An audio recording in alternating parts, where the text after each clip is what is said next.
Doctor দিবসে মানবিকতার অনন্য নজির। সাপের ছোবল খাওয়া শিশুকে মৃত্যুর মুখ থেকে ফেরালেন রঘুনাথপুরের চিকিৎসকরা। আজ ডাক্তার দিয়ে দিনেই পুরুলিয়া জেলার রঘুনাথপুর সুপার স্পেশালিটি হাসপাতালের মিরাক্কেল ঘটনা। কারণ হচ্ছে এই হাসপাতালের একাধিক ডাক্তাররা মায়ের কোলে তার সন্তানকে ফিরিয়ে দিল। 1.5 বছরের সন্তান ঘরে খেলা করছিল, হঠাৎ সেই ঘরের মধ্যে কোনো ফুটোতে হাত দিয়ে ফেলে। সেখানে কিন্তু গোখরা, যাকে আমরা পরিস্রাব বলি, সেই সাপের কিন্তু ছোবলের মধ্যে 10-15 মিনিটের মধ্যেই বাচ্চা কিন্তু অজ্ঞান অবস্থায় হাসপাতালে ঢোকে এবং হাসপাতালে ডাক্তারবাবু দেখার মাত্রই তাকে রেফার করার একটা সিদ্ধান্ত নেয়। কিন্তু রেফার করার মতন যে সে সময় কিন্তু ছিল না।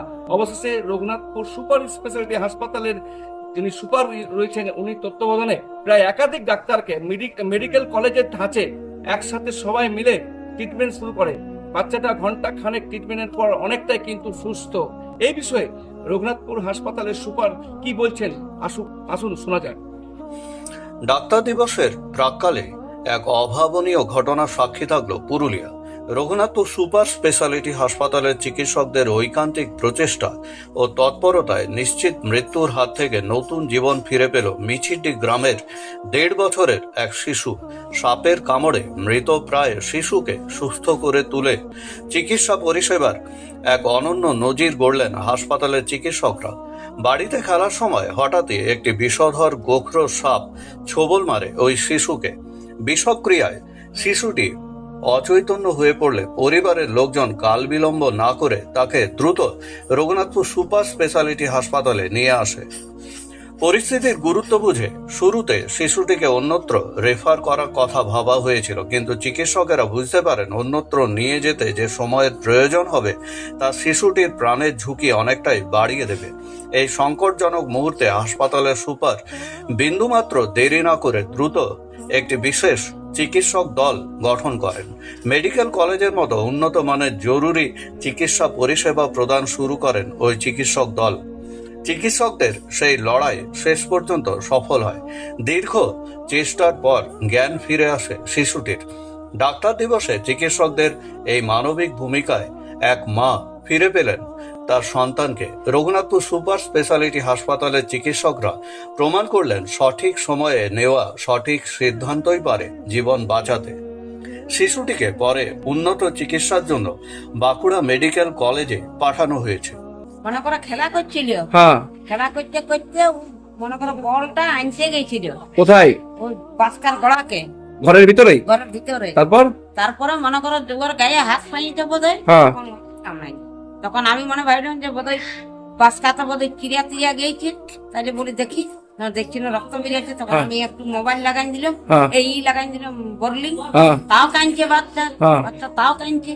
তখন কি করলো, তখন বলি কাঁদছে যখন, তখন আমি বলি আমনাকে টর্চটা দেখি আমি কি বলে পোকামাকড় বোঝানোকে। তখন আমি পোকামাকড় করি আর টর্চটা নিয়ে দেখছি সাপ। সাপ দেখে আমার আর মাথায় কেন আসে না। কি সাপ ছিল আমি চিনতেই পারিনি।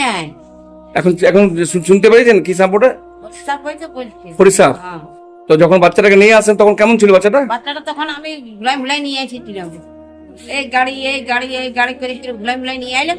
আর এই পর্যন্ত যখন বাচ্চাটা আসছে তখন বাচ্চাটা মনে করো আর কথা বলে না, ঘোর হয়ে গেছিল। তো যখন হাসপাতাল নিয়ে আসেন ডাক্তারবাবুরা তখন কি করলো? সবার চেষ্টা করলো নাকি? তখন দেখিয়ে মনে করো বললে সেটা 3 নম্বর। দেখুন বাচ্চা এখন কেমন আছে? কোথায় বাড়ি আপনাদের? আমাদের রামের বাগিচা। রামের বাগিচা, রঘুনাথপুর থানা। বাচ্চার বয়স কত? আপনার কে হয়? নাতি হয়। আপনার নাম? হীরা বাউরি। আজকে আমাদের কাছে দুপুর না বিকেলের দিকে 3টে নাগাদ একটি 1 বছর 5 মাস 6 মাসের বাচ্চা এই রামের বাগিচা নামক গ্রাম থেকে আসে। বাচ্চাটি খেলতে খেলতে বাচ্চাকে একটি গোখরো সাপে কামড়ে দিয়েছিল। বাড়ির লোক অত্যন্ত তৎপরভাবেই খুব তাড়াতাড়ি তাকে নিয়ে আসে, কিন্তু বাড়ি থেকে হাসপাতাল পৌঁছতে মোটামুটি 20 মিনিট সময় লেগেছে। এই টাইমের মধ্যে আমরা যখন বাচ্চাটাকে পাই আমাদের হাসপাতালে, তখন বাচ্চা একদমই নিস্তেজ হয়ে পড়েছিল এবং যাকে বলে gasping condition in medical term.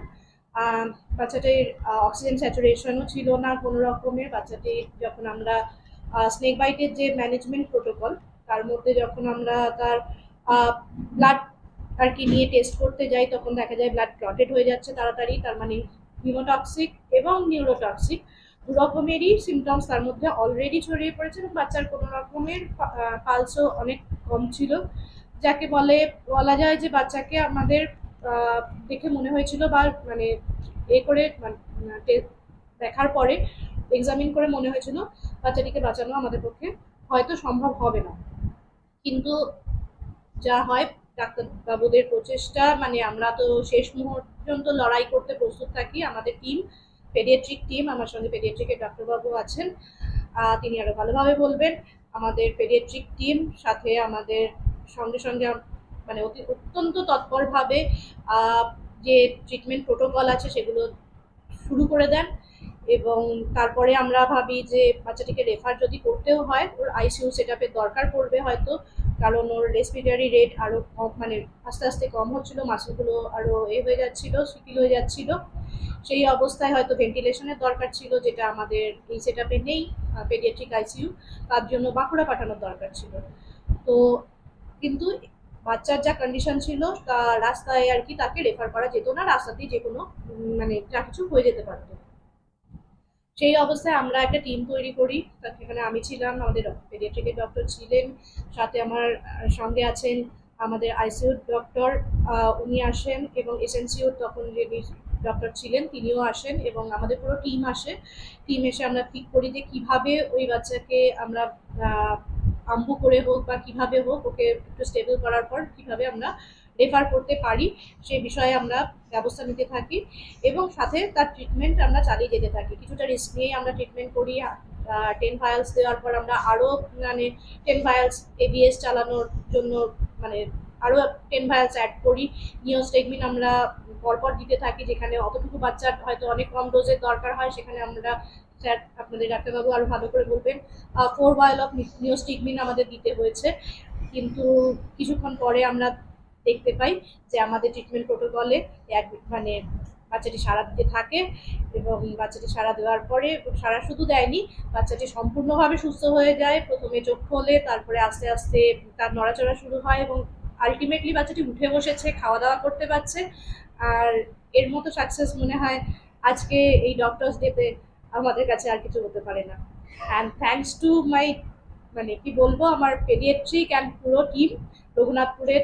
এখানে শুধু ডাক্তারবাবুরা প্রেজেন্ট আছেন, কিন্তু ওই সময় আমাদের পুরো টিম ঝাঁপিয়ে পড়েছিল এই বাচ্চাটিকে বাঁচানোর জন্য। এখানে নার্সিং স্টাফরা ছিল, এনটিএস এর নার্সিং স্টুডেন্টরা ছিলেন, আমাদের সাপোর্টিং স্টাফ যারা থাকেন সবাই ছিল সেখানে। আমরা ফুল টিম হিসেবে লড়েছি আজকে বাচ্চাটির জন্য, এবং তার রেজাল্ট আমরা পেয়েছি। আমি ডক্টর সুদীপা ব্যানার্জি, আমি রঘুনাথপুর সুপার স্পেশালিটি হসপিটালের সুপারিনটেন্ডেন্ট। আমার সাথে আছেন ডক্টর বুবাই মণ্ডল, পেডিয়াট্রিক মেডিকেল অফিসার। উনি আজকের কি বলবো, আজকের হিরো অফ দ্য ডে।